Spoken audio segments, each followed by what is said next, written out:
L'Église catholique trouve ses racines dans les enseignements de Jésus de Nazareth, un homme dont les paroles et les actions ont profondément marqué l'histoire. Jésus, prédicateur et guérisseur juif, a proclamé un message d'amour, de pardon et la venue du royaume de Dieu. Il a guéri les malades, réconforté les affligés et enseigné la compassion et la miséricorde. Ces enseignements ont captivé un petit groupe de disciples, des hommes et des femmes qui ont été touchés par sa sagesse et sa bonté. Ils ont quitté leurs vies ordinaires pour le suivre.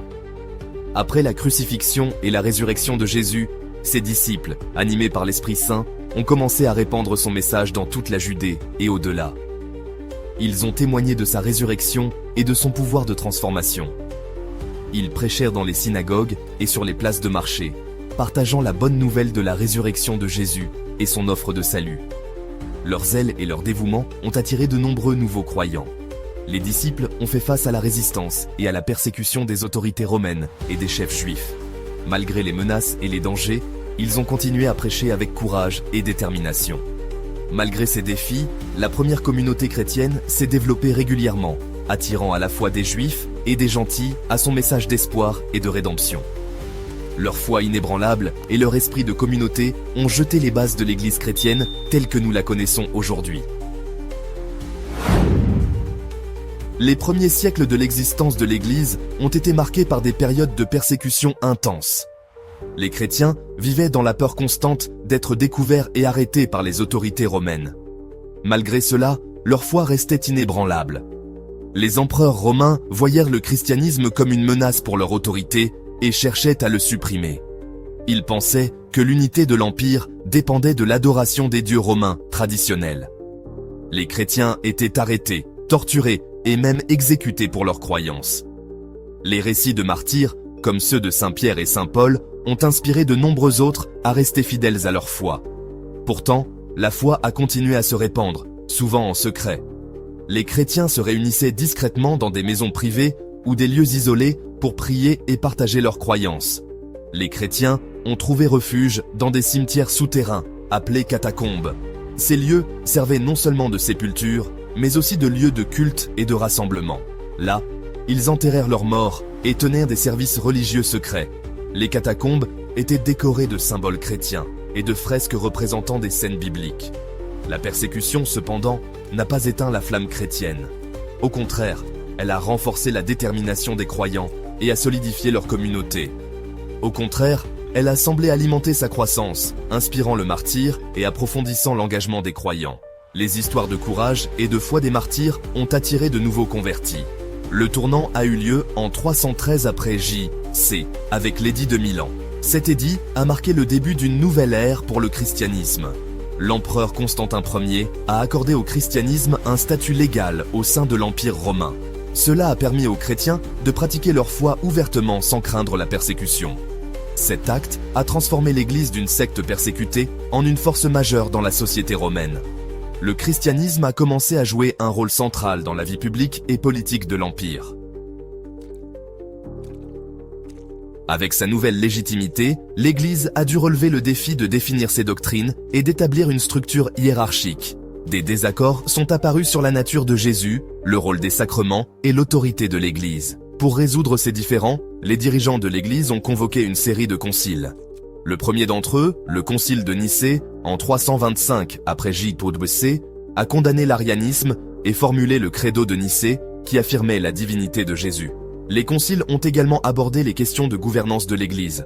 L'évêque de Rome, en tant que successeur de Saint Pierre, est progressivement devenu l'autorité suprême au sein de l'Église. Cela a marqué le développement de la papauté. Malgré les efforts pour maintenir l'unité, l'Église s'est progressivement divisée en deux branches, l'Église occidentale, latine, et l'Église orientale, grecque. Cette division, connue sous le nom de grand schisme, a été alimentée par des différences théologiques, culturelles et politiques. L'Église occidentale, centrée à Rome, a mis l'accent sur l'autorité du pape. L'Église orientale, centrée à Constantinople, a maintenu l'autonomie de ses patriarches. Le schisme, officialisé en 1054 après J.C., a eu un impact profond sur le christianisme, créant une division durable qui persiste encore aujourd'hui. L'Église médiévale. Pouvoir et piété. Au Moyen Âge, l'Église catholique est devenue une force dominante en Europe. Elle a influencé tous les aspects de la vie, de l'art et de l'architecture, à la politique et à l'éducation. Les monastères, qui étaient des centres d'apprentissage et de vie spirituelle, ont prospéré dans tout le continent.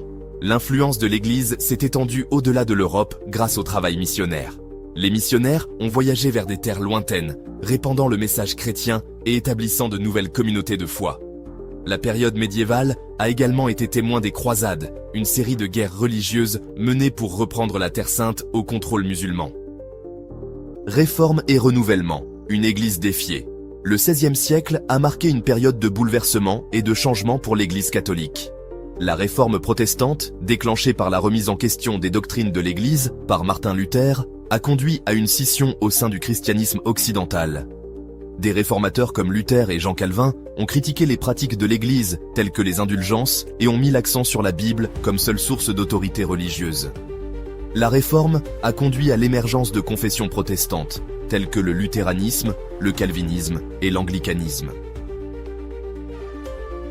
L'Église catholique a répondu à la Réforme par une série de réformes et d'initiatives connues sous le nom de contre-réforme. Le Concile de Trente, tenu de 1545 à 1563, a réaffirmé les doctrines catholiques et condamné les enseignements protestants. L'Église s'est également concentrée sur le renouveau interne, en mettant l'accent sur l'éducation, la discipline et la formation des prêtres. De nouveaux ordres religieux, tels que les jésuites, ont été fondés pour répandre la foi catholique et combattre l'influence protestante. La contre-réforme a eu un impact significatif sur l'Église catholique, revitalisant ses institutions et façonnant son identité pour les siècles à venir. L'ère moderne a apporté de nouveaux défis pour l'Église catholique. La montée du sécularisme, les progrès scientifiques et les révolutions politiques ont remis en question les croyances et l'autorité religieuse traditionnelle. L'Église a été critiquée pour sa position sur des questions telles que les découvertes scientifiques de Galilée et la Révolution française. Malgré ces défis, l'Église a continué à s'adapter et à s'engager avec le monde moderne. Elle a joué un rôle important dans les mouvements de justice sociale, plaidant pour les droits des travailleurs et des pauvres. L'encyclique Rerum Novarum du pape Léon XIII, publiée en 1891, a abordé les problèmes sociaux et économiques de l'ère industrielle, jetant les bases de la doctrine sociale catholique. Le Concile Vatican II, convoqué par le pape Jean XXIII de 1962 à 1965, a marqué un tournant dans l'histoire de l'Église. Ce concile œcuménique a rassemblé des évêques et des théologiens du monde entier pour discuter et débattre des réformes nécessaires pour moderniser l'Église et la rendre plus accessible aux fidèles. Ce concile visait à relever les défis auxquels l'Église était confrontée au XXe siècle et à promouvoir l'unité chrétienne. Les discussions portaient sur des sujets variés, allant de la liturgie à l'œcuménisme, en passant par la place des laïcs dans l'Église. Vatican II a introduit des réformes importantes, notamment l'utilisation des langues vernaculaires dans la liturgie, permettant aux fidèles de mieux comprendre et participer aux célébrations religieuses. Cette réforme a été l'une des plus visibles et des plus significatives pour les catholiques du monde entier. Une plus grande importance accordée au rôle des laïcs a également été une des réformes majeures. Les laïcs ont été encouragés à participer activement à la vie de l'Église, non seulement en tant que fidèles, mais aussi en tant que leaders et décideurs au sein des conseils paroissiaux et diocésains. Le Concile a également encouragé un dialogue renouvelé avec les autres confessions chrétiennes, cherchant à promouvoir l'unité et la compréhension mutuelle. Des efforts ont été faits pour surmonter les divisions historiques et travailler ensemble sur des questions d'intérêt commun. Le Concile a inauguré une ère de changement et de renouveau au sein de l'Église catholique, cherchant à rendre ses enseignements et ses pratiques plus pertinents pour le monde moderne. Les réformes ont touché tous les aspects de la vie ecclésiale, de la liturgie à la gouvernance, en passant par l'éducation et la mission. L'ère post-Vatican II a été caractérisée à la fois par des progrès et des défis. Les réformes ont été accueillies avec enthousiasme par beaucoup, mais ont également suscité des résistances et des controverses. L'Église a dû naviguer entre tradition et modernité, cherchant à rester fidèle à son héritage, tout en répondant aux besoins d'un monde en évolution rapide. L'Église continue de se débattre avec des questions telles que le rôle des femmes, qui ont gagné en visibilité et en influence au sein de l'Église, mais dont la pleine participation reste un sujet de débat.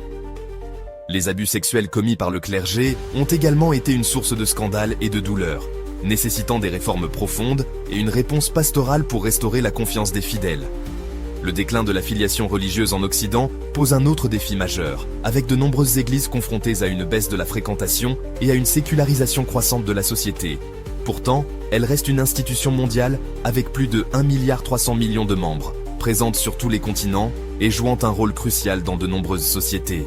Engagée à proclamer le message de l'Évangile et à servir ceux qui sont dans le besoin, l'Église continue de mener des œuvres de charité et de justice sociale, répondant aux besoins des plus vulnérables et travaillant pour un monde plus juste et plus humain.